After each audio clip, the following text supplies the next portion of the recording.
আলাইকুম, সবাই কেমন আছেন? এই যে স্ক্রিনে আমার যে ফটোটা দেখতেছেন, স্ক্রিন টাচটা দিলাম। মাঝ রাস্তায়, খাইলা রাস্তায় গাড়িটা উল্টা গেছে। গাড়ির ভিতরে মেলাটি লোক, প্রায় 10-12 জন হইব। এতগুলা লোক, কারো কিছু নাই, একজনে আহত হয়েছে। এই যে মাঝ রাস্তায় গাড়ি নাই, কিছু নাই, গাড়িটা উল্টা গেল। একজন হোন্ডা যাইতেছে, হোন্ডারে ভিডিও এটা চাললো, সবাইকে উদ্ধার করলো। একজনে অসুস্থ হয়েছে, আহত হয়েছে।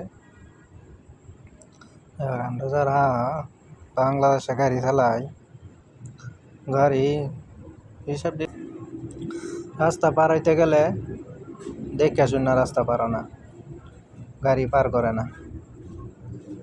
এক সাইডে গাড়ি আইলে দেখে না, সমানে গিয়ে লাগায় দেয়। ভিডিওটা ভালো লাগলে সবাইকে শেয়ার করে দিন।